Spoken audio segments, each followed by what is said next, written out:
El 20 de julio de 1944, en una sala de conferencias en Prusia Oriental, una bomba explotó con la intención de asesinar a Adolf Hitler y cambiar el curso de la Segunda Guerra Mundial. Este no fue un atentado improvisado ni desesperado, fue el resultado de años de planificación meticulosa por parte de un grupo de oficiales alemanes de alto rango que vieron en Hitler no un salvador, sino la destrucción inevitable de Alemania. Lo que sucedió ese día en el Wolfschanz, la guarida del lobo, el cuartel general de Hitler, fue el punto culminante de la resistencia militar alemana más sofisticada contra el régimen nazi. Hoy vamos a desentrañar cada detalle de esta operación, desde sus inicios conspiratorios hasta su explosivo y trágico final. Bienvenidos a la historia del complot que estuvo a centímetros de reescribir la historia del siglo XX.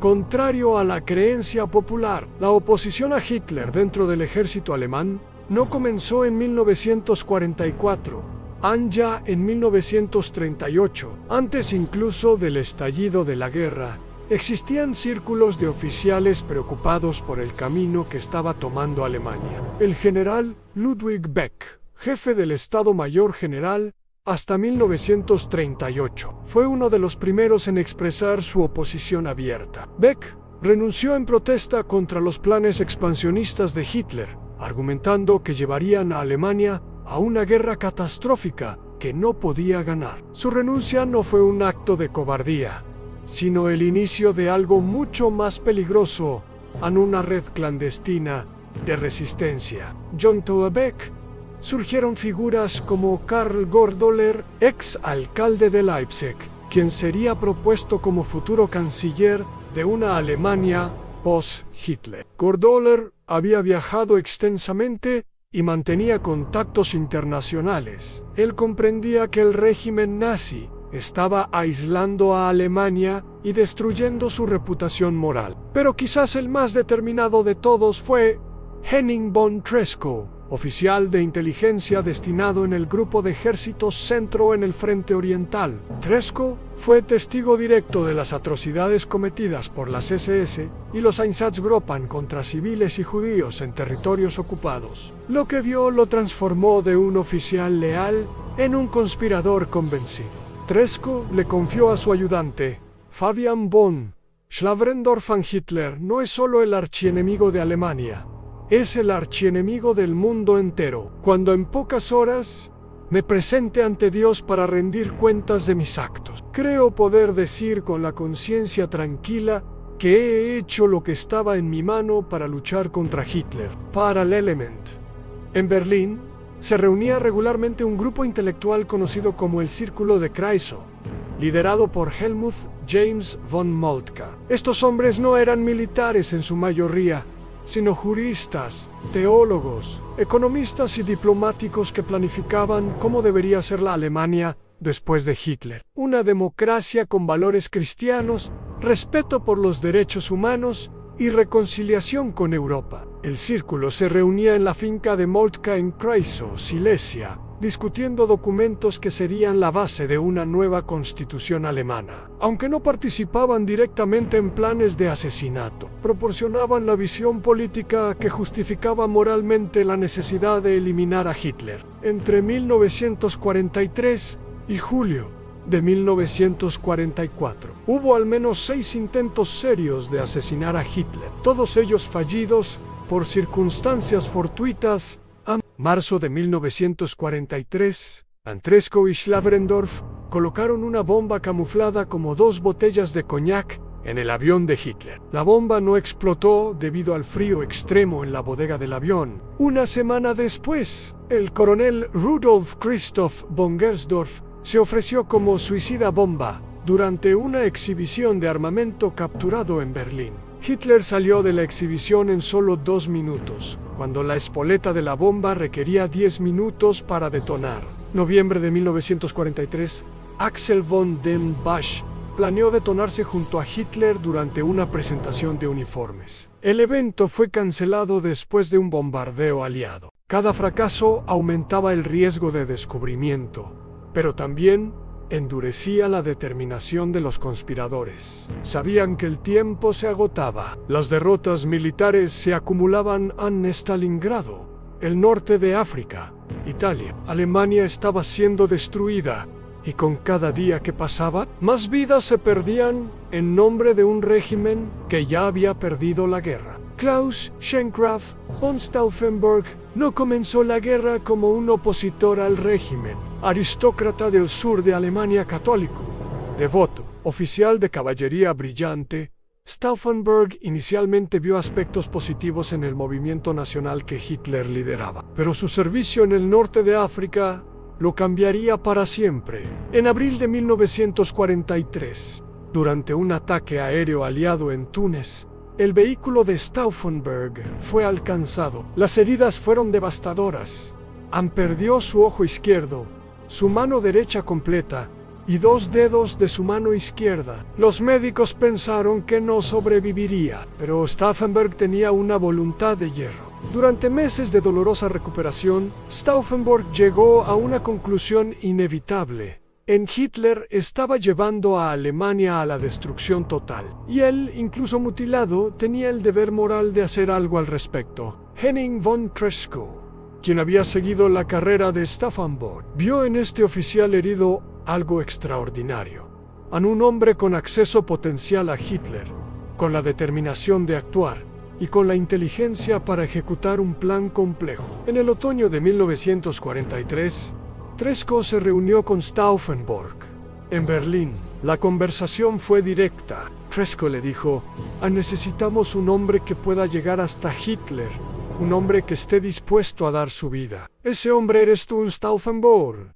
Respondió sin dudar: sí, lo haré. El 1 de julio de 1944, Stauffenberg recibió el nombramiento que haría posible el atentado en jefe del Estado Mayor del Ejército de Reserva, bajo las órdenes del general Friedrich Fromm.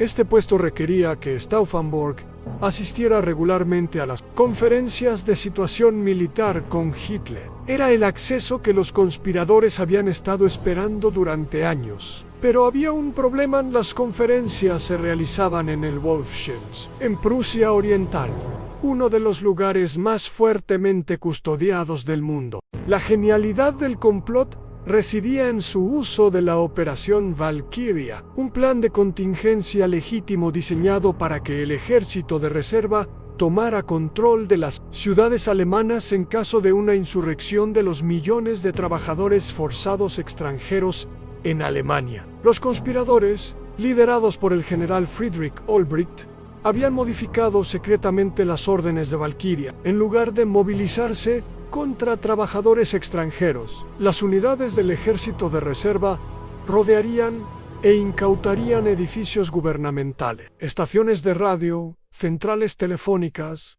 y arrestarían a líderes nazis, incluidos Ring, Goebbels y Himmler. El plan era audaz en su simplicidad. Una vez que Hitler estuviera muerto, se declararía que las SS habían intentado un golpe de Estado. El ejército, bajo las órdenes de Valkyria, tomaría el control para restaurar el orden. Para cuando alguien se diera cuenta del engaño, los conspiradores ya controlarían los centros de poder en Berlín y podrían negociar un armisticio con los aliados. Los objetivos eran claros: tomar el cuartel general de las SS, arrestar a Goebbels en el Ministerio de Propaganda, controlar el distrito gubernamental, asegurar las comunicaciones, establecer un gobierno provisional liderado por Beck y Goerdeler. Todo dependía de un solo factor: en que Hitler muriera en la explosión. Julio de 1944 sería el mes decisivo. Stauffenberg había sido convocado a varias conferencias con Hitler, y cada una representaba una oportunidad potencial. El 1 de julio, Stauffenberg voló al Berghof, la residencia de Hitler en los Alpes bávaros, con explosivos en su maletín. Pero surgió una complicación: Himmler no estaba presente. Algunos conspiradores insistían en que tanto Hitler como Himmler debían morir simultáneamente. Stauffenberg no activó la bomba. 15 de julio, segunda oportunidad en el Wolfschatz. Nuevamente, ni Himmler ni Ring estaban presentes. Stauffenberg llamó a Berlín para pedir instrucciones. El debate entre los conspiradores consumió preciosos minutos. Finalmente, decidieron abortar.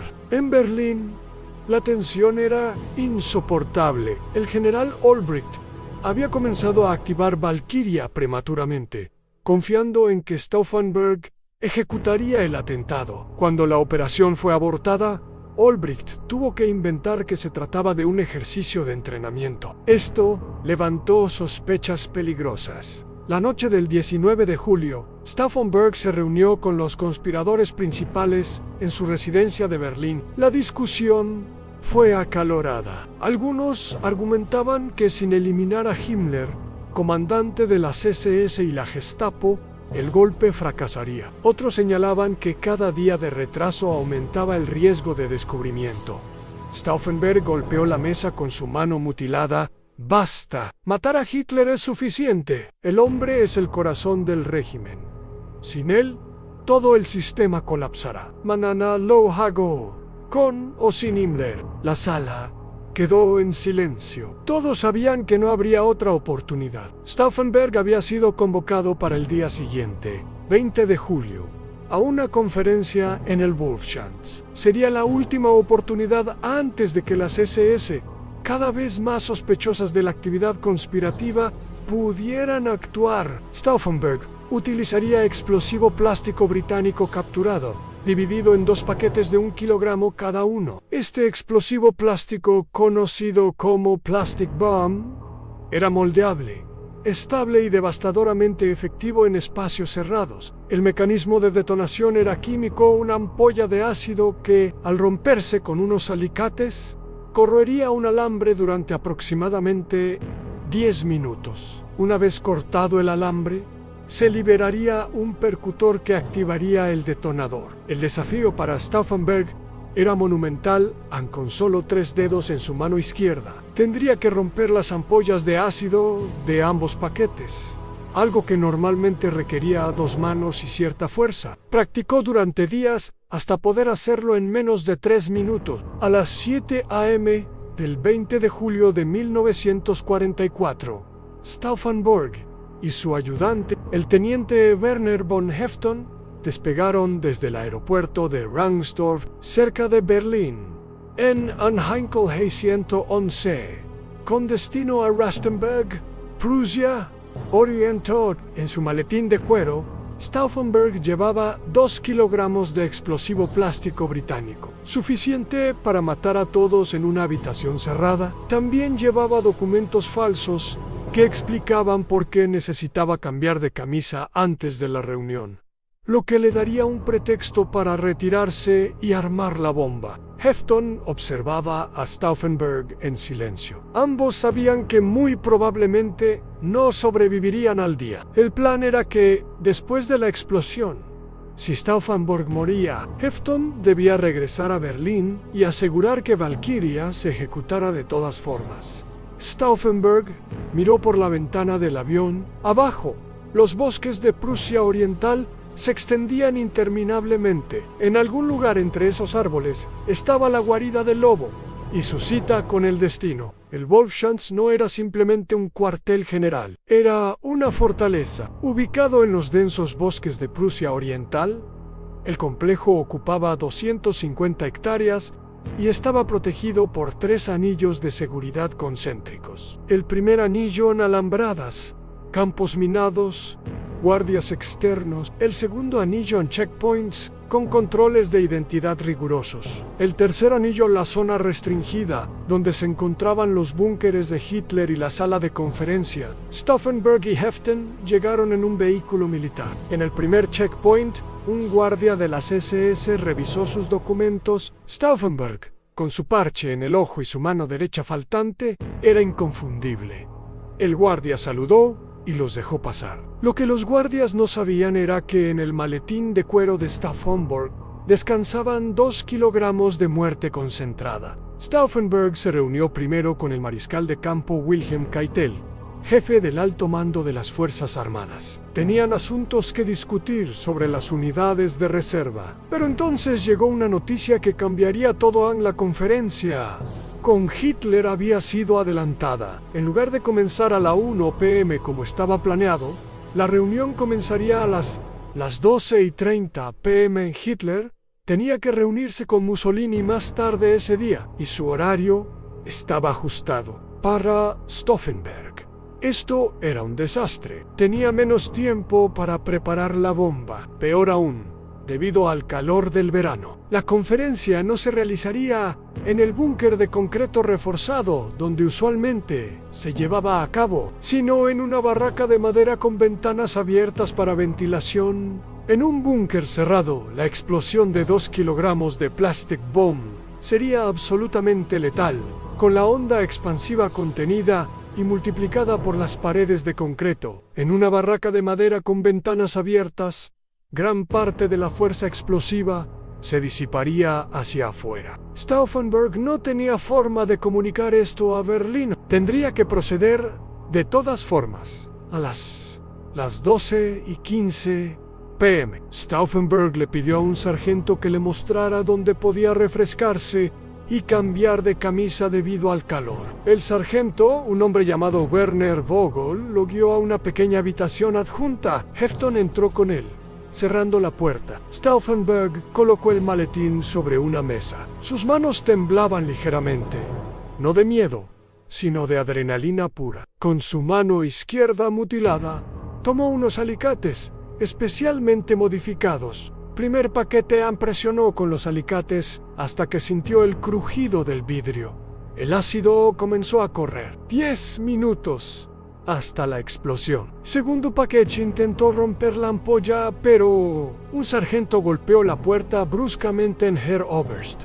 El mariscal Keitel pregunta por usted. La conferencia está por comenzar. Stauffenberg tomó la decisión más fatídica de ese día. No había tiempo para activar el segundo paquete. Cerró rápidamente el maletín con solo 1 kilogramo de explosivo armado. Hefton tomó el segundo paquete sin armar, planeando deshacerse de él después, con 1 solo kilogramo en lugar de 2, y en una barraca de madera, en lugar de un búnker de concreto.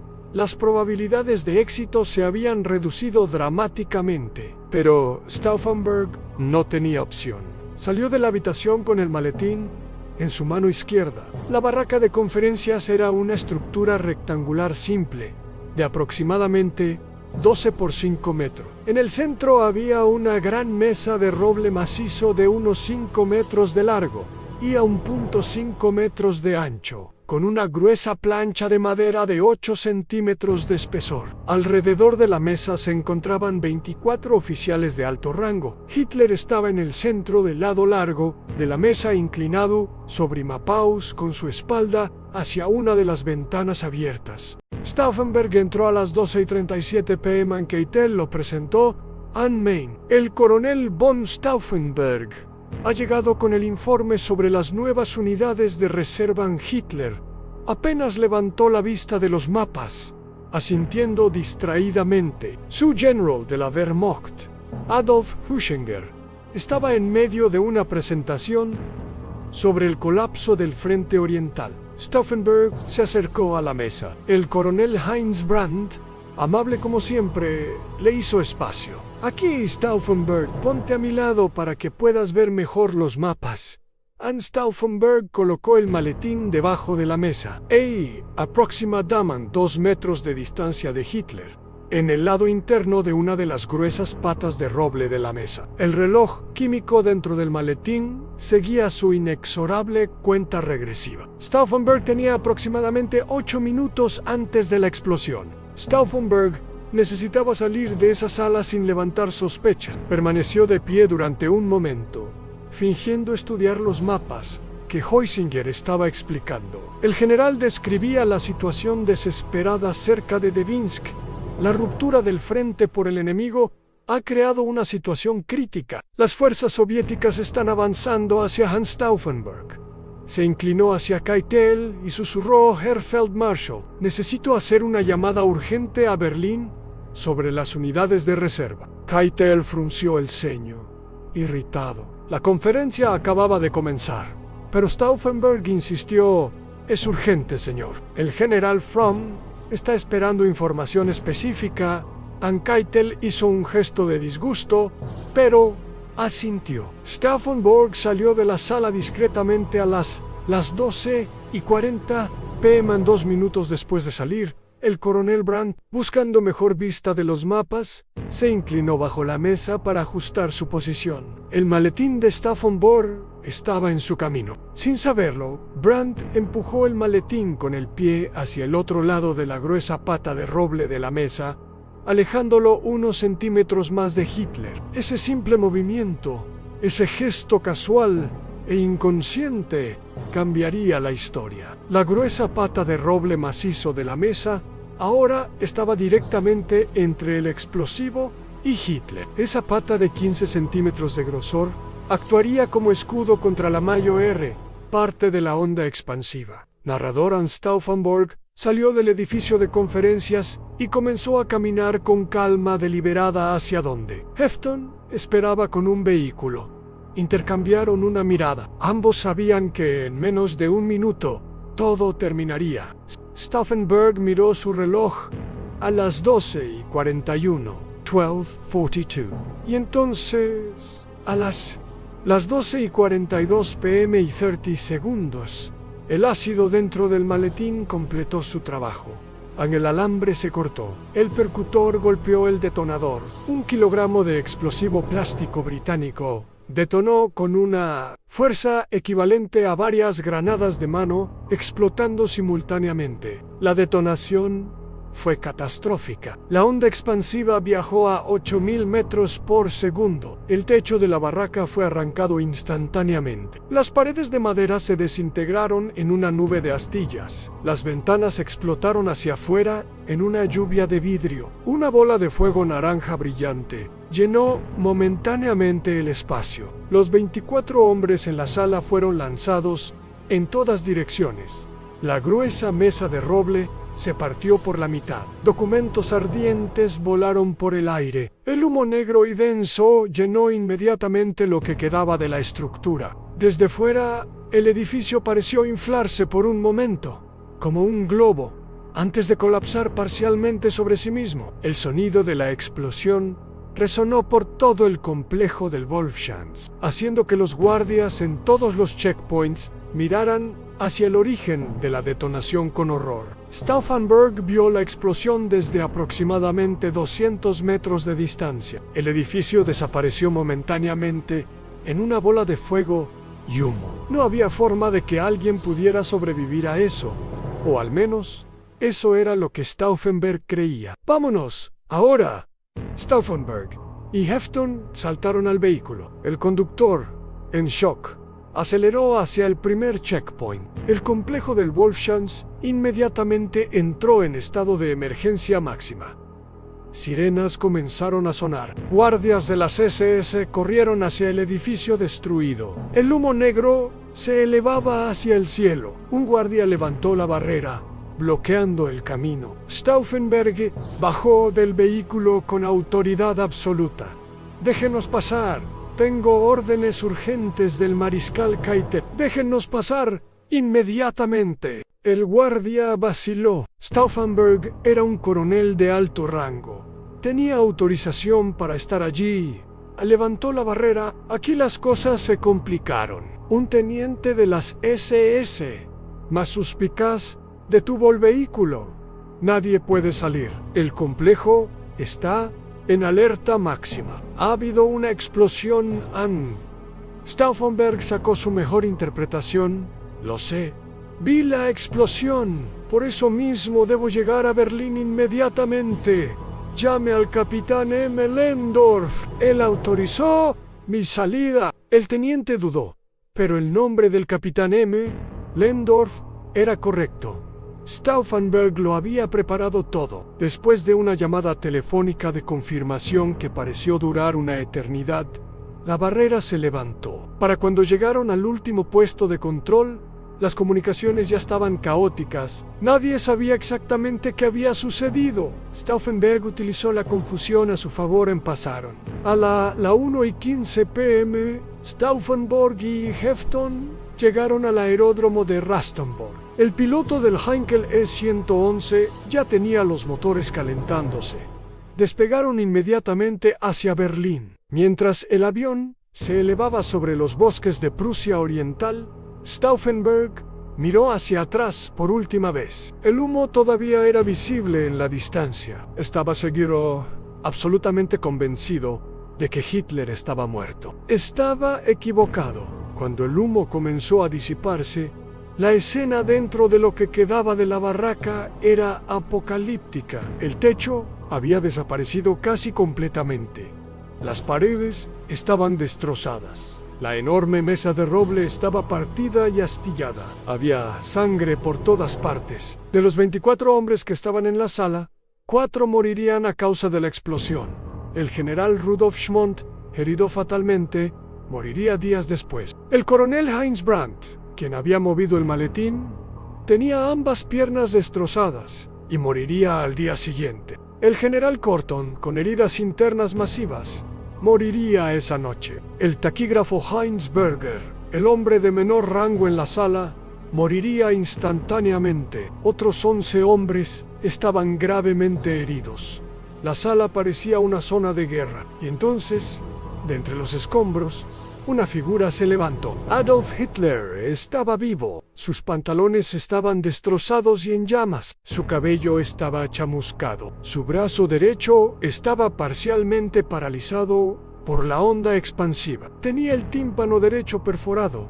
Astillas de madera estaban clavadas en su pierna, pero estaba vivo, consciente y milagrosamente capaz de caminar. Momentos después, Hitler salió de los escombros con ayuda, diciendo: «Esto es obra de la providencia. Estoy indemne, nada me pasará. Estoy destinado a completar mi misión». La supervivencia de Hitler fue resultado de una combinación extraordinaria de factores. Primero, solo 1 kilogramo de explosivo fue detonado en lugar de 2. Si Stauffenberg hubiera tenido tiempo de activar ambos paquetes, nadie habría sobrevivido. Segundo, el coronel Brandt había movido el maletín, colocando la gruesa pata de roble de la mesa entre Hitler y la bomba. Esa pata de 15 centímetros actuó como escudo contra la mayor parte de la fuerza explosiva. Tercero, la conferencia se realizó en una barraca de madera con ventanas abiertas en lugar del búnker de concreto planificado. En una estructura abierta, la mayor parte de la onda expansiva se disipó hacia afuera a través de las ventanas y las paredes débiles. Si la bomba hubiera explotado en el búnker de concreto con 2 kilogramos de explosivo, la onda expansiva habría rebotado en las paredes, multiplicando su efecto letal. Todos habrían muerto, sin excepciones en centímetros. La diferencia entre éxito y fracaso, entre un mundo con Hitler muerto en 1944 y el mundo que obtuvimos, fue cuestión de centímetros y circunstancias. Mientras Stauffenberg volaba de regreso a Berlín, en la Bendeler Black, el cuartel general del ejército de reserva, los conspiradores esperaban noticia. El general Olbricht había recibido una breve llamada telefónica confirmando que había habido una explosión, pero no tenía confirmación de la muerte de Hitler. Y aquí comenzó el error fatal, que condenaría todo el golpe en la parálisis por incertidumbre. El general Friedrich Fromm, comandante nominal del ejército de reserva, se negó a activar Valkyria sin confirmación absoluta de la muerte de Hitler.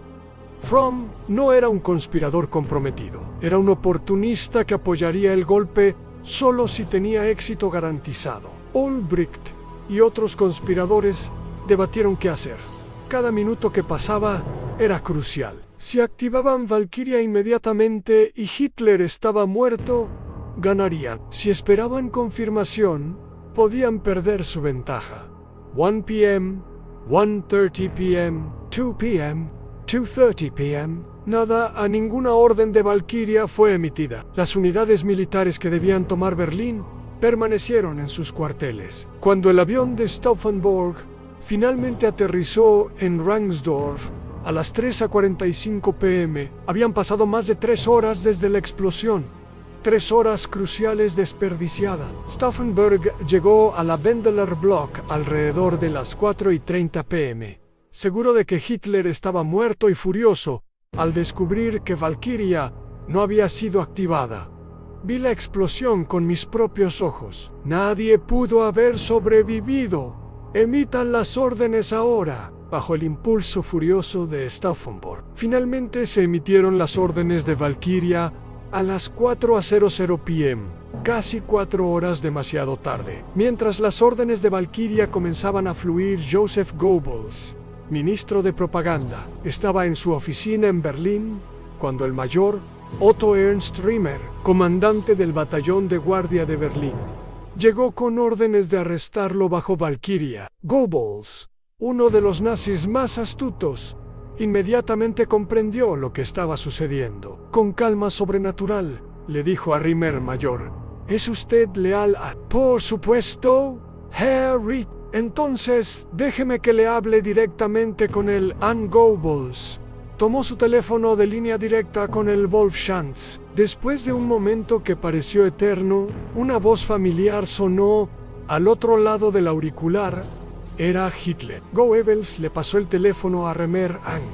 El mayor escuchó la inconfundible voz de Hitler ordenándole ignorar las órdenes de Valkyria, tomar el control de Berlín para el régimen nazi y arrestar a los traidores en la Bendeler Block. En ese momento, el golpe estaba terminado. Riemer, convencido de que Hitler vivía, movilizó sus tropas no contra el régimen nazi, sino contra los conspiradores. Para las 7 p.m., era obvio para todos en la Bendeler Block que el golpe había fracasado. Las unidades que debían apoyarlos no llegaban. Las tropas de las SS y leales a Hitler estaban rodeando el edificio. El general Fromm, dándose cuenta del desastre, intentó salvar su propia vida. Con varios oficiales leales, irrumpió en la oficina donde Stauffenberg, Olbricht y otros conspiradores discutían opciones desesperadas. «Están todos bajo arresto.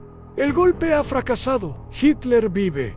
Hubo un breve intercambio de disparos. Stauffenberg fue herido en el hombro, pero estaban superados en número. Uno por uno fueron desarmados. Fromm, tratando de demostrar su lealtad y eliminar testigos de su propia complicidad ambigua, convocó una corte marcial improvisada. A las 11 p.m., en el patio de la Bendeler Block, iluminado solo por los faros de camiones militares, Fromm pronunció la sentencia. En nombre de él, los declaro culpables de alta traición. La sentencia es muerte por fusilamiento, a ejecutarse inmediatamente, poco después de la medianoche del 21 de julio de 1944, Klaus von Stauffenberg, Friedrich Olbricht, Werner von Heffen y Olbricht, Merz von Kirchneim, fueron llevados al patio. Un pelotón de fusilamiento improvisado los esperaba. No hubo vendas para los ojos.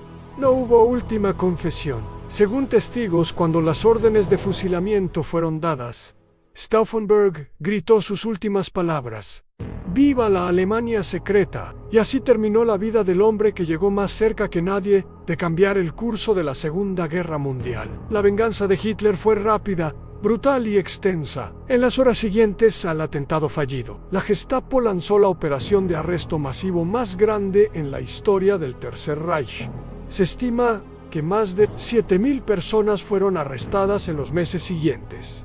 De estas, aproximadamente 5.000 fueron ejecutadas. El radio de las represalias se extendió mucho más allá de los conspiradores directos. Henning von Treschow, el alma moral de la resistencia, estaba en el frente oriental cuando escuchó que el atentado había fallado. Sabiendo que la Gestapo llegaría pronto, tomó su propia decisión. El 1 de julio, Treschow caminó hacia tierra de nadie entre las líneas alemanas y soviéticas. Allí, solo y lejos de testigos, detonó una granada. Antes de morir, le había dicho a Fabian von Schlabrindorf: «El valor de un hombre se mide en cómo enfrenta su destino». Hitler no es solo el enemigo de Alemania, es el enemigo de toda la humanidad. Algún día, el mundo sabrá que no todos los alemanes eran nazis. Hitler ordenó que los conspiradores sobrevivientes fueran juzgados no por cortes marciales militares, sino por el Volksgerichtshof, el Tribunal Popular, presidido por el fanático nazi Roland Freisler. Freisler era un juez que convertía los juicios en espectáculos de humillación. Gritaba a los acusados, los insultaba, no les permitía defenderse adecuadamente. Los conspiradores fueron filmados durante sus juicios por orden de Hitler, quien quería preservar su humillación para la posteridad. En estas filmaciones se ve a hombres dignos, oficiales de carrera distinguidos, siendo tratados como criminales comunes. Las ejecuciones fueron diseñadas para ser lo más crueles posible. Hitler ordenó específicamente que los conspiradores fueran ahorcados lentamente con cuerdas de piano finas, un método que causaba muerte por estrangulamiento lento en lugar de ruptura cervical rápida. Entre las víctimas más prominentes, Erwin von Witzleben, Marschall Campo, Erich Hoppner, General Friedrich Obrecht, General Karl Godler, ex-alcalde de Leipzig. Capturado en agosto, Julius Leber, líder socialdemócrata Helmuth James von Moltke, fundador del Círculo de Kreisau.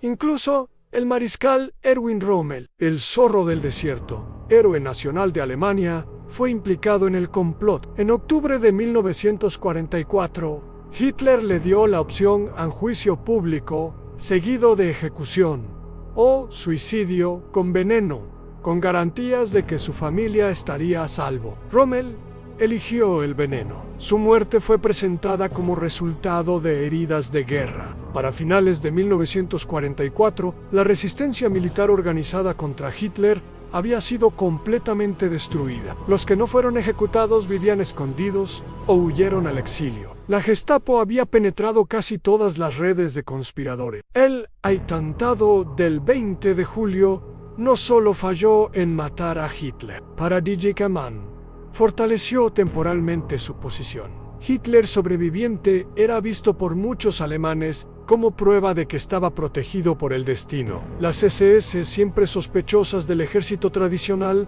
ahora tenían justificación para purgar oficiales de la Wehrmacht. La guerra continuaría por 10 meses más, costando millones de vidas adicionales. La pregunta que obsesiona a historiadores es inevitable.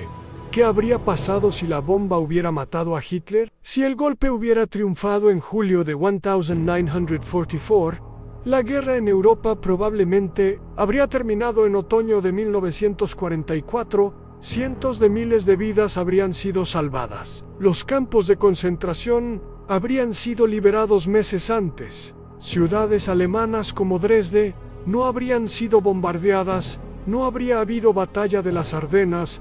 La división de Alemania podría haber sido diferente, pero también los aliados habían declarado que solo aceptarían rendición incondicional. El régimen nazi habría sido reemplazado por un gobierno militar conservador. Muchos criminales de guerra podrían haber escapado de la justicia. El mundo nunca habría visto la plena revelación de los horrores del Holocausto en Nuremberg hoy. En el patio de la Wendeler Block donde Stauffenberg fue ejecutado, hay un memorial. Es un lugar tranquilo de reflexión en el corazón de Berlín. Los hombres y mujeres del 20 de julio son recordados en Alemania no como traidores, sino como héroes. Fueron alemanes que pusieron su conciencia por encima de su lealtad ciega. Arriesgaron y sacrificaron todo por lo que sabían que era correcto. Su fracaso en matar a Hitler no disminuye su valentía. De hecho, argumentan algunos, les da mayor valor moral. Actuaron sabiendo que probablemente fracasarían,